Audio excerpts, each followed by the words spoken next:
Hello everybody, this is the Blues Hockey Picker and I'm back at you with another lock and device today. So what we have today is a Brinks 164. We can see that based on the packaging number that's on here. And what I happen to have in front of you today is the green and the purple. So we'll see if there's any differences in them. I don't believe that there is. I've already picked this one before and I'm pretty sure that this one over here is probably going to be the same. But nonetheless, we'll tear into it. So let's see what makes a 164 Brinks. 4,500 pounds of cut resistant strength shackle with 3,500 pounds of pry resistance, ball bearings instead of locking paws, a 5-pin core, and it utilizes an M10 keyway. Brinks keys, unfortunately on this one, do actually have the bidding printed on it. So if you happen to utilize this lock for anything, cover this up because it actually does represent the actual cuts in the key, a 3, 2, 4, 4, 2.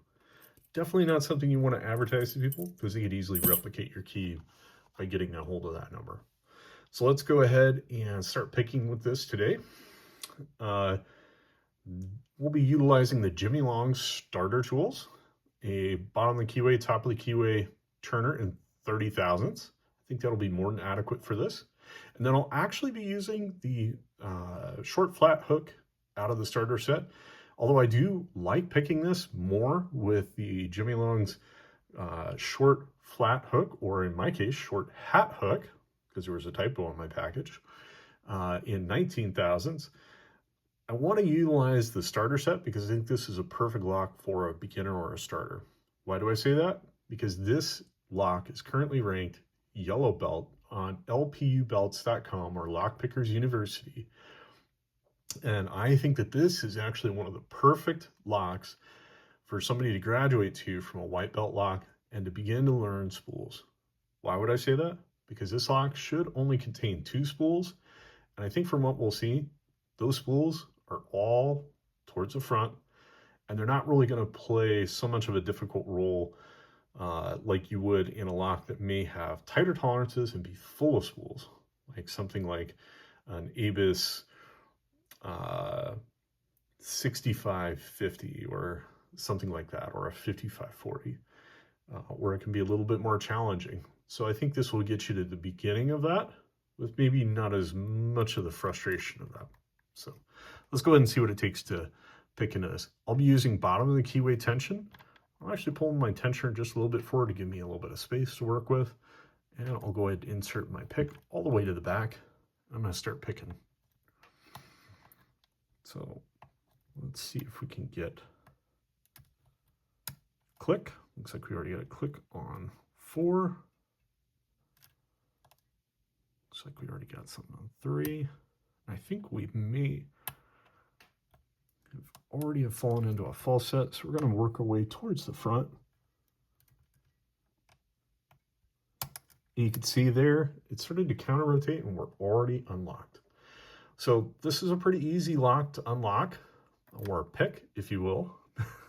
And why do I think this is a good lock for a beginner?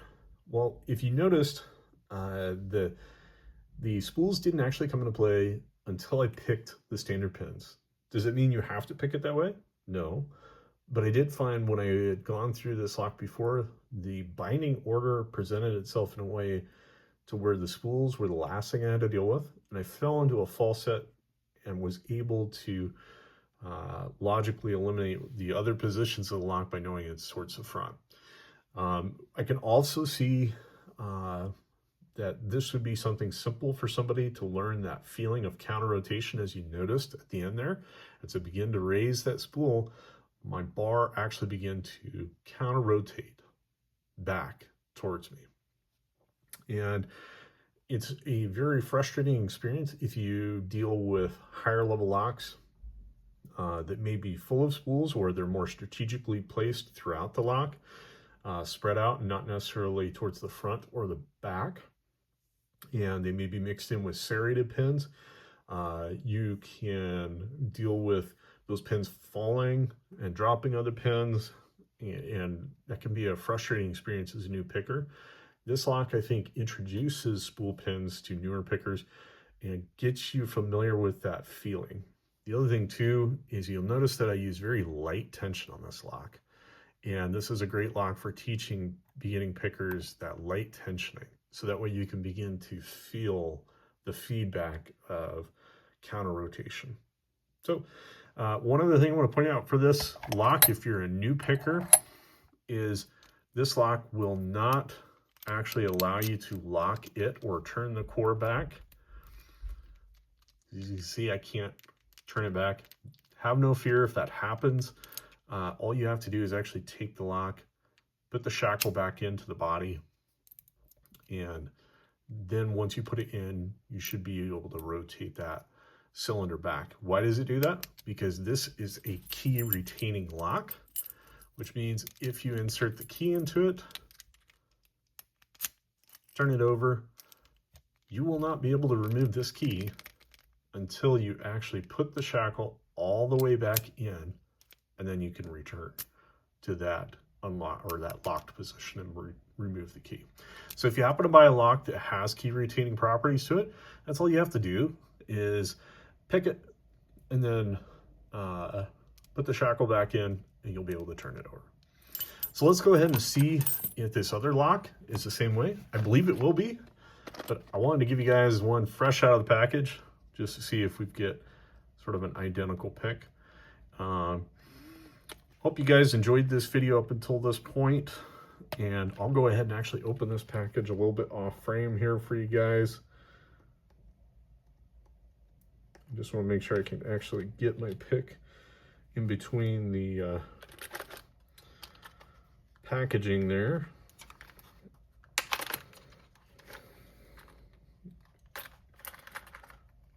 And there we go. I think that'll work. Really hate using a perfectly good pick to do this work, but we'll see here. So, let's see. I don't happen to have a sharp tool with me around, but you know what? We'll just go ahead and use this anyway. I trust these picks enough for this kind of thing.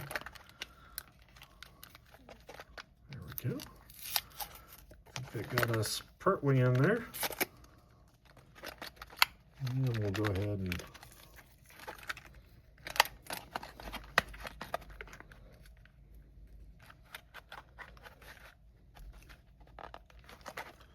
tear into that just a little bit more.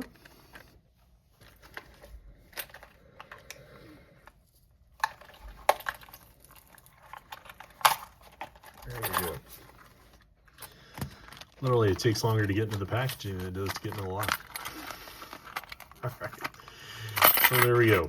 That's fresh out of the package. Let's see, is this the same bitting or not? Definitely not. This is actually a 35656 for this lock. So we'll go ahead and throw that in the vise. We'll make sure it works just so we don't have any whoopses. And yep, same thing, ball bearings, keep retaining. So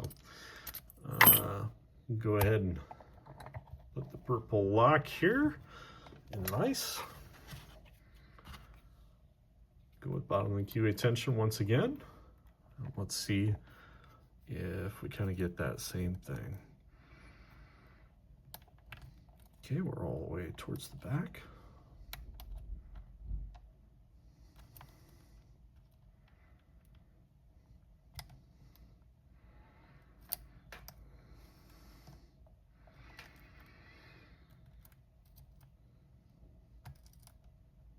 And it almost feels like, yep, we've already got this open right there. We already fell into that false set, and sure enough, there we go, full control of the cylinder. So as we can see, it doesn't take a whole lot to get in these, but you can see at the end there, we did fall into that false set. It was pretty easy to turn these over. If you're a newer lock picker, I do recommend these, not because they're a good lock. They're definitely not a good lock. But I think they'll start to give you that feeling for spools, and they can be a good teaching tool. Once you get that initial feeling for these, it's definitely time to graduate and move up to something else, like the Master Lock 150, which actually have spool pins, or the V-Line 4140, or an Abus 55 40, or the 65 50. Any of those locks, something like that is great once you get past this. But those Abus ones, definitely you're going to notice you're going to struggle a little bit with dropping pins because of the tighter tolerances. Whereas with this lock, it's fairly easy to feel that spool at the very front of the lock, and you'll just kind of get a good feel for that because they're pretty consistent. The spools are always at the front, and for whatever reason, they put two of them together instead of spreading them out throughout the lock. So I hope you guys enjoyed this video. I have more content coming for you guys here in the future, and we're actually going to move up throughout the belt rankings. We've got more orange locks, and eventually we will tear into those green level locks, those green belt level locks from Lock Pickers University website. You can see that at lpubelts.com to check out that ranking, and that'll kind of help you out on your lock picking journey. So go ahead and hit like and subscribe if you enjoyed this video, and follow me on my lock picking journey. Appreciate you guys. Thanks. Have a good day.